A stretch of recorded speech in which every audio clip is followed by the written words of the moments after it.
assuming Tom Aspinall wins, they're going to force Jon Jones to fight Tom Aspinall or retire. I don't care who you call out. Okay, you prepared, you rehearsed, you have something that you think is going to be catchy, that people are going to talk about, and then you deliver it well on the microphone. It doesn't matter who you called out. That is better than every single unplanned one that there is. Bottom line. All right, we got an exciting video. We got 3 topics. Number 1, UFC 304 card is out, and I'm telling you right now, this is clear. The UFC sees Tom Aspinall as the UFC heavyweight champion, and I'm going to lay out exactly why. Once you look at the lay of the land, and now that we know what the card is, Tom Aspinall is the UFC's heavyweight champion, and I will explain it. It makes perfect sense once you see it laid out. Also, Buckley and DC's conflict has escalated immensely, so I'm going to talk about that. And then also last night, if you guys were on my live stream briefly, you saw that someone had actually stolen my daughter's Apple Watch. And while I was live streaming, we found the address. And so Gabrielle, I was like, I got to sign off. So Gabrielle and I went to the house where we knew my daughter's stolen Apple Watch was. And so, we did that, and we got the watch back, and so I will tell you exactly how that went down in the 3rd story of this video. Buckle up, son. I've got really solid insight in all 3 stories. Well, the 2 stories, and then I'll just tell you that story. So let's jump into it. Subscribe to the channel if you haven't yet. Like the video. I love you guys. I'm serious, though. Subscribe to the channel. I think I might already, I'm recording this after. I may have already asked that, so don't get mad if I ask you twice. All right, so let's talk about DC real quick. I want to show 2 things here. I want to show this whole thing between him and Buckley, and then I'm going to reiterate the point that I made about the Buckley call out from a different video. But Daniel Cormier got real mad at Buckley because Buckley talked about his wife. And then I want to show you guys what Cormier said about Colby Covington, which I thought was very insightful and was a really good point. So that's what we're going to do. And then we'll get into the UFC 304. Wait, 306? What? I don't know, whatever. UFC Manchester. Which one is it? I can't even remember. And that right there is why you need to subscribe to this channel, because when I start talking, I don't even know what event I'm talking about. Where else are you going to get coverage like that? You know what I mean? So subscribe to the channel, and that way, I don't know what I'm talking about. But if you would subscribe and like the video, that would be incredibly helpful. I appreciate you guys. We're going to handshake it, I promise to continue to give you guys content, and you promise if you're going to watch my content that you just click subscribe one time. It's a gentleman's agreement. I love you guys. UFC 304. My bad. Jeez. Hello, dude. Hello, bro. Anyway, so here is what's going down. Now, obviously, we've talked about this. Joaquin Buckley did the Conor McGregor call out, and everybody's also worst call out in history. It's dumb. Dumbest call out ever. He's never going to get that fight. I completely disagree with that, and I'm going to tell you again why. But so DC, I guess Chael, I actually didn't even hear Chael say it, and Bisping, all of them said bad call out. So Joaquin Buckley said, let this be known, DC, Bisping, Chael, your mama's raised some hoes. Y'all really trying to twist up my words, knowing damn well what I said in the cage, but it's okay. We can all have some fun. 100. Okay, listen.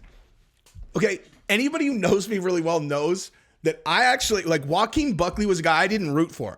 That changed that night, okay? First of all, he shaved that mustache. Something about that mustache made me feel like he was going to beat up a girl. I don't know what it was like with that mustache. I'm like, this dude looks like the kind of guy who would throw a girl through a wall.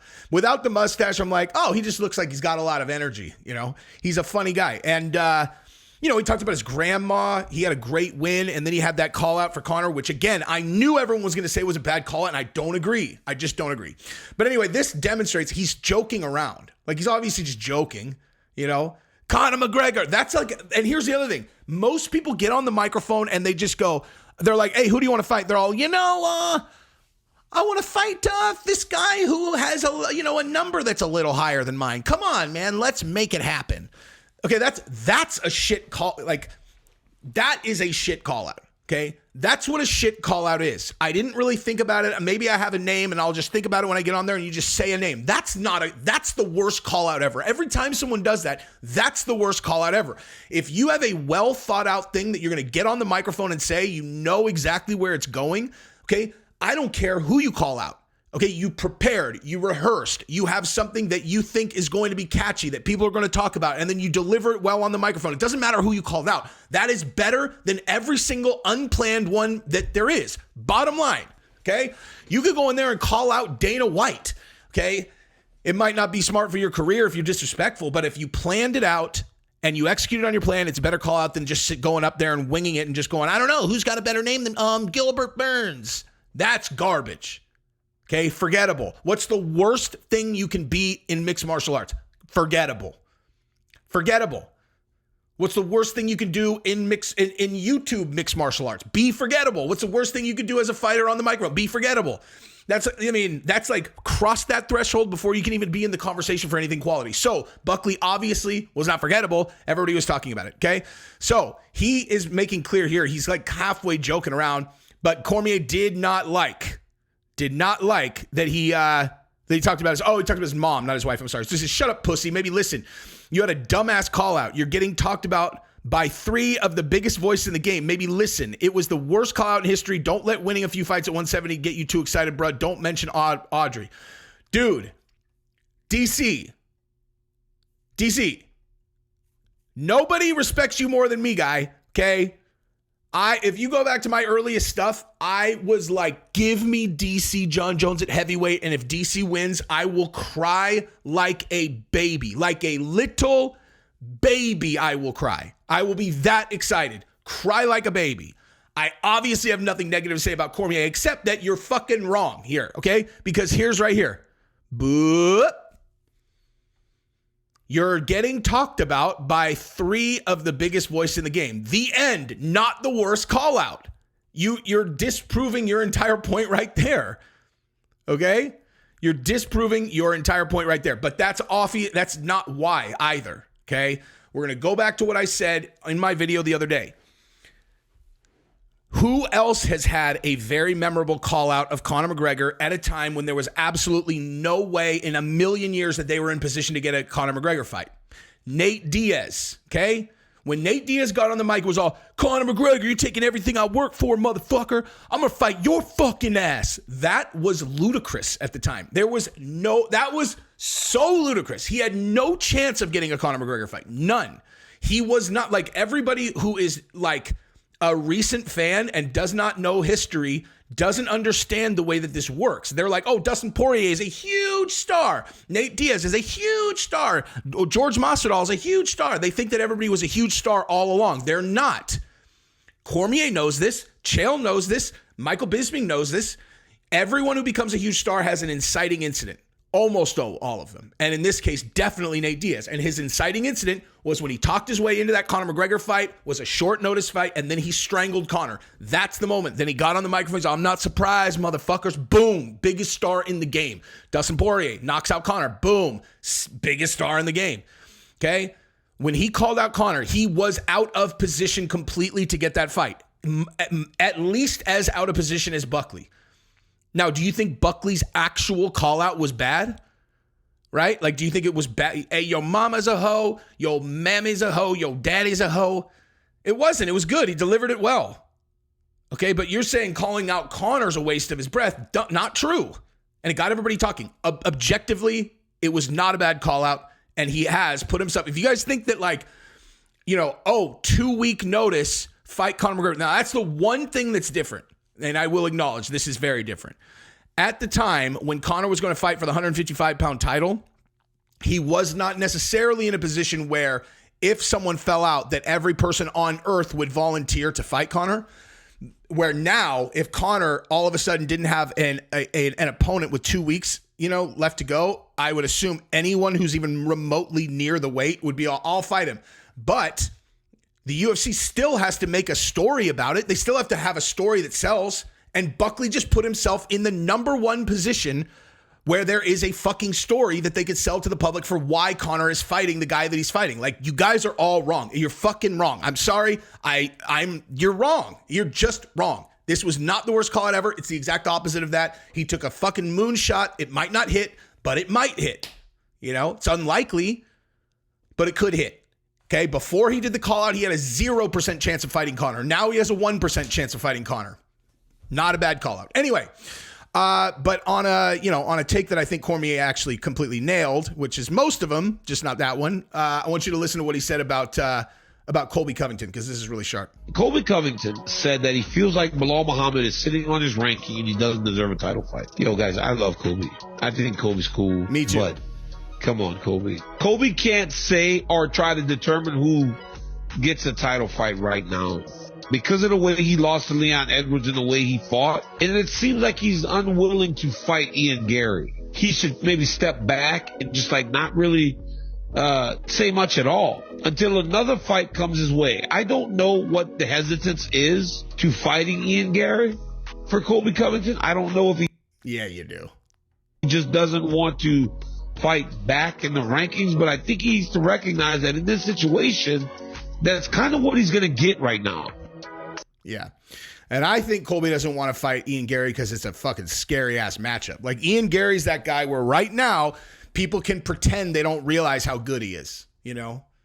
Like, Colby Covington has a better trained eye than I do looking at, you know, watching guys fight. If I can look at Ian Gary and look and go, fuck, that is a problem. How do you beat him, dude? Like, really, seriously, like, where is he vulnerable? I mean, I could tell you where that is, but and where he's vulnerable is someone gets inside and hits him with a bomb. Like, that's, you know, where he got crumpled in that fight. I can't remember who it was against, but he got caught. That's the only vulnerability that I've seen in Ian Gary's, you know, it's because he controls distance so well. He touches in, he's out. He's a surgeon. No one has been able to get in on his legs at all. He is a very big challenge. And if you're Colby, that get inside and hit him with a big bomb, that's not your game. How is Colby going to beat Ian Gary? It's a fucking nightmare matchup for Colby. In my opinion, that's why he's not taking it. Anyway, so let's continue and let's talk some UFC 304. All right, go ahead and like the video. I appreciate you doing that without even having seen the video. You don't even know if you're going to like it, but I'm asking you to like it anyway because it'll help promote the video and it really helps me out. I appreciate you guys. Now let's watch this thing and then we'll talk about it. 304 from the Co-op Live in Manchester, England. The main event, Leon Edwards facing Belal Muhammad. Leon is on a 13-fight unbeaten streak facing Belal Muhammad, who is on a 10-fight unbeaten streak. The co-main event will be interim heavyweight champion Tom Aspinall. He will be facing Curtis Blades. This is a rematch from 2 years ago where Aspinall suffered an unfortunate knee injury. Aspinall has 14 wins, all by finish, and all but one is in the very first round. He faces Curtis Blades, who recently stopped the surging Jailton Almeida at UFC 299. Also on the card, Bobby Green versus Paddy Pimblett, a fight they were both asking for, so we gave it to him. Mokaev versus Manel Kape. These two do not like each other, and an amazing matchup with Arnold Allen versus Giga Chikadze. So there you have it, ladies and gentlemen. We are coming back to Manchester, England. And let me tell you what, if you have never been to a fight in Manchester, England, the crowd is incredible. Brand new arena. See you soon. I have heard the same thing about the crowd in England. They love to fight out there, dude. They love to fight. All right, so let's start. Well, first of all, Paddy Pimblett and Bobby Green. I love that fight, dude. I love that fight. Bobby Green's on a tear after that Jim Miller win at UFC 300. That was a brutal performance. And again, you know, where we're going to go with this is I want to talk about why this means that Tom Aspinall is actually the real champion as far as the, you know, as far as the UFC is concerned. So start with Bobby Green and, you know, him and Paddy Pimblett. That's obviously two very big stars, both on the come up. I mean, I would say the UFC is pretty realistic that not, you know, like these two guys, what these guys have in common is they're both big stars that will always be a big draw. But I think they are both unlikely to be champions. And I'm not sure if either of them cares about that. You know what I mean? Like, you don't hear these guys like, I'm going to be the champion. I mean, maybe Paddy, I don't know. I can't remember if he has or hasn't, but like, they're guys who just like to fight, and they are very entertaining. They're great on the mic. They're great in the cage. So that's a really, really great matchup. I'm a little disappointed it's not Moicano. Moicano versus Paddy Pimblett, the buildup would be absolutely unreal. You have to put those two guys together. You have to. You have to put those two guys together at some point. So there's that. Now, the Belal Muhammad against Leon Edwards fight, like, man, it's about time, dude. You know what I mean? Like, it's about time that this guy gets his title shot. And if you're Belal Muhammad, the only thing I would say about this is like, you better win, dude. You know what I mean? You better win, because if you get like a close fight, doesn't go your way, they're not going to give you another shot. You know, like that's the tough part about being in Belal Muhammad's situation is like, If there's just this razor close decision and people think that Belal won, but the judges give it to Leon, they are not going to give him another shot. Same thing as like Sean Strickland against Dricus du Plessis, even though he was the champion and that fight was so close. And a lot of people think that Sean won, including me. It's just like he's not going to get another shot. Now, for different reasons, obviously, but Belal's not a big draw. Belal is this weird, like, tweener character. I completely understand why. It's like he falls into, like, he's a Muslim fighter, but he's not from over there. Like, they see him as American, and Americans see him as from over there. It's not like a racist thing exactly. It's just like people tribe up, dude. You know what I mean? People tribe up. But there are a million, well, way more than a million fans of Habib and Islam and those guys in America. So it's not like he can't crack that code, but currently he hasn't. I don't know what it'll take, man. But he's got to win. He's got to win. Listen, we saw that matchup for a round.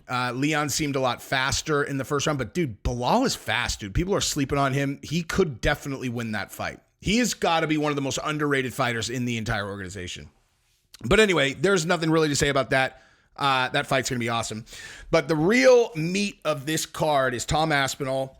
And like he said, dude, Tom Aspinall, like I've said every time I've talked about him, Tom Aspinall has faced no resistance in his entire career. Like, look, dude, seriously, look at this, okay? Look at Tom Aspinall's career in terms of all of his fights and the amount of resistance that he's faced, okay? So let's see here where he comes into UFC. Bam, right here. Okay, first UFC fight is first of all, that loss a DQ. He got DQ'd for an illegal downward elbow, which doesn't, the same as like Jon Jones. So in Bama, he got caught in a heel hook 10 years ago.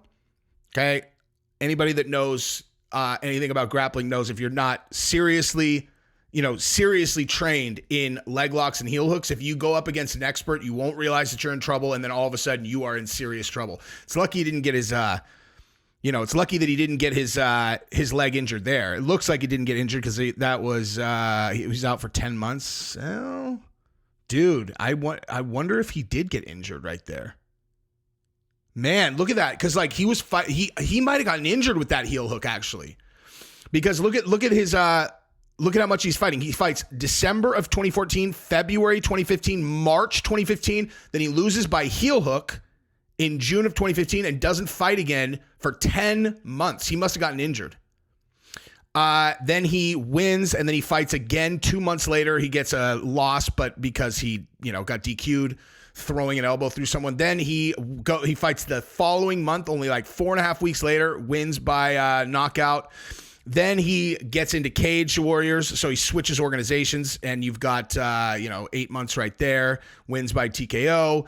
Then he fights again 5-6 months later, wins by TKO, and these are all like first round. So Cage Warriors, TKO. Okay, now he ends up in the UFC. Okay, first fight in the UFC, first round TKO in 45 seconds. Second fight in the UFC, first round TKO, minute and 35. Then he fights Andrei Arlovsky, big step up in competition. He wins by submission in the second round, a minute into the second round. Then he fights Sergey Spivak, wins in 2.5 minutes by TKO. And he fights Volkov, wins by straight armbar, first round. Then he loses to Curtis, knee injury. 15 seconds in, first kick he threw, so that's basically just a wash. Then he wins by first round knockout. Dude, this guy has faced literally no adversity in his entire career. And when I say no adversity, I don't mean that as a bad thing. I'm talking like he has literally run through every single person that he's fought, except for one heel hook that he got caught in a long time ago. And listen, dude, the reason why I think it's important to figure out whether or not he got injured in that fight is because it should indicate how much he's probably spent training defense on leg locks. Plus, here's the reality, dude. The reason why I really enjoy watching ADCC matches is because people can attack leg locks and they get into these big leg lock exchanges. That is so rare in MMA. Why? Why?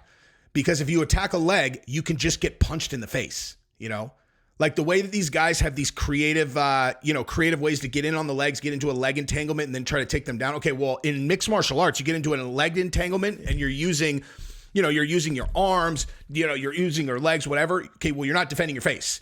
And so as you go down to try to attack a leg, someone could just literally punch you directly in the face. That's why it's extremely rare for people to be like leg lock specialists in UFC. I mean, look, like obviously you have exceptions to that rule. And how did those things end for people who just kept on leg locking people? They get knocked out, right? Eventually. Even Gary Tonin got knocked out in ONE FC. I think he's the champion again now, though. But to say that Gary Tonin is a leg lock specialist is like the understatement of the century. He's like one of the greatest leg lockers of all time. But most people like Amanda Ribas against Macy Barber, perfect example, dude. Like you can tell that Amanda Ribas has a really strong leg lock game, but against Macy Barber, she was going for it and it looked good. You could tell she's like very, very good there, but she just kept getting punched in the face, so she couldn't go all the way. And I said, I'm like, I would love to see Amanda Ribas fight in ADCC to see what her, what she looks like in a pure submission grappling match. But nonetheless, bottom line, Tom Aspinall got injured most likely by a heel hook in 2015. He probably has absolutely bulletproof defense there. And Curtis Blades is a grappler, but I've never seen him jump a leg lock anyway. If I'm breaking down Tom Aspinall against Curtis Blades, Tom Aspinall just looks like a better version of Curtis Blades in every category. Like Curtis Blades has developed into a good striker, really good striker, actually. Like, great straight punches. He's fast, and he's obviously a great wrestler. Okay, well, Tom Aspinall's faster. I think he's a better striker, and he has way more submissions from the bottom. He's good at submitting. Like he can attack from his back. He can attack submissions from the top. He is a finisher. Like he is trying to finish all the time, obviously. So I definitely have Tom Aspinall in that fight. And the reason why I say that he is the champion in the UFC's eyes is because look at how this is playing out. Okay, everybody knows this is almost certainly Stipe's last fight, right? Like this is Stipe's last fight. Okay, well, and so you're like, okay, Jon Jones versus Stipe, this is the, it's for the title or whatever. But the reality is like, why do they still have an interim championship on Tom Aspinall if he's not the real champion? You literally have like almost like a ceremonial belt on Jon Jones to fight against Stipe. It's kind of this GOAT fight. But Tom Aspinall retaining the interim belt going into this fight demonstrates that in the UFC's eyes, he's still a champion. That they never do that. You understand the UFC never does that. If you guys can think of an event, if you could think of an example of when a current champion had a fight booked and they allowed the interim champion to retain their belt in a fight at the same time, give it to me. Tell me when that's happened, because it has not happened as far as I remember, which means Tom Aspinall is the champion as far as they're concerned, or at the very least, they're like, well, if Jon Jones wins, we're going to force him to fight Tom Aspinall. Assuming Tom Aspinall wins, they're going to force Jon Jones to fight Tom Aspinall or retire, period. That is for sure what's going to happen. That's for sure what's going to happen, okay? I will tell you that right now. Jon Jones wins, Tom Aspinall wins. They're going to tell Jon Jones he can either fight Tom Aspinall or not fight anybody, because that's why they're allowing Tom Aspinall to keep the interim belt. That's just what it is. And that's what I'm going to say about that. All right, so now we're going to talk about this story. Now, this was last night, okay? Like, this was a live stream that was going on last night. Here's exactly what people who were on saw. One of the most reprehensible people. The watch is now at a house 10 minutes away. It is? An actual house. We have the address. Right now? Mm-hmm. It's at a house right now? Mm-hmm. Yeah. All right, guys. I got to sign off right now because someone stole my daughter's Apple Watch, and we thought it was gone, and it's 10 minutes away. 10 minutes away. We're going to go get that motherfucking watch. All right, forget it. Sorry, guys. I gotta cut this up. People they got a bad record of fucking stealing shit from me and Gabrielle, dude. We fucking find them every time. Let's go get this motherfucker. All right, so that's exactly what happened last night. So we were, so my daughter had this like recital thing at her school. It was like it was a dance recital from the dance class at her middle school, 6th grade, 7th grade, and 8th grade, right? My daughter, she did great, man. But anyway, so we get her home and she's like, "Where's my watch?" She's like, "Someone stole my Apple Watch." And we're like, where was it? She's like, well, I took it up, it was on my, like, it was next to my bag, whatever. We're like, you left an Apple Watch out. Anyway, neither here nor there. Someone did steal it, and we were tracking it before I started the live stream, and it was like, we thought we had it located, and then it just kept moving. We were in the car, but it was like 20 minutes away. Then, like, as we were on the way there, it moved another 5 minutes further. I'm like, dude, I'm like, this is going to be a wild goose chase, right? So we thought, like, so I sent a message to it. Actually, you could mark it lost. And I was like, we thought that we knew where they were, like, because it had stopped at the same location. And so I put that location in, and I was like, bring my daughter's watch to school tomorrow, or I'm going to come to you. I was like, location, bring my daughter's watch back, or I'm going to come to you. And there's like a phone number attached. She could have just texted and been like, oh, geez, I don't know what happened. I have your watch. They didn't respond. They looked at it and didn't respond. Then while I was doing the live stream, Gabrielle came in and she's like, it's actually at a house now and it's only 10 minutes away. And it was like in a neighborhood right next to us. So that's why I signed off. So Gabrielle and I, we jump into the car and we drive over to this house. Nice area, very, like similar area to ours, like not ghetto at all. So we go up to the door and I'm like, okay, if it's a dude that answers the door, I'll talk. If it's a woman, you talk. And Gabriella's like, okay. And so this woman answers the door. It's a big black chick. And well, like, first of all, we knocked on it and she was like, who's there? Cause she's like, who the hell's knocking on our door at fucking 9:00 at night? And my wife's like, do you have a daughter that goes to, school? And so she opens the door and my wife is like, hi. She's like, so this is kind of random, but my daughter was doing the dance recital and she had her watch go missing. And, obviously we can track it and we tracked it. It's inside your house. And she's like, really? And we're like, yeah, I don't know. These things happen, but it's inside your house. I'm like, it's in your, actually, I can't remember exactly how this went, but she said we tracked it here. And I was like, it's inside your house. And she was like, okay, hang on for 1 second. And she went inside, like we heard them talking for I'm talking 40 seconds. And then she came out, she's like, here, she's like, I don't know. My daughter says she doesn't know how this got into her bag. And I was looking at her face, dude, she was about to fucking murk her daughter, dude. Like you could see, like, this is not a dumb lady at all. Like she's super smart. And, she's like, I don't know. And so she handed it back to us and we're like, oh, thanks. And then we just got in the car and it's like, this is the second time that we've gotten shit stolen from us in Texas. The first time was my car and we tracked my car and I went and got it. And then now my daughter's Apple Watch, this time a lot simpler. You can track all Apple devices, not challenging. And so we got back in the car and just drove home. It was pretty uneventful. However, that girl, whoever stole that watch, dude, this lady, you could tell was like, she was, oh my God.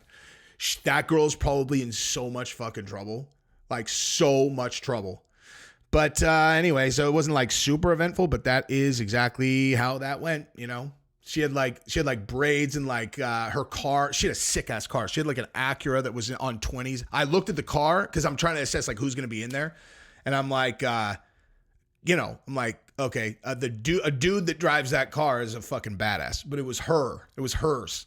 And I bring that up to just illustrate she's going to fuck her daughter up. Something mean. Anyway, that is what I've got. So that's it. Subscribe to the channel. Ring the bell. Love you guys. Bye.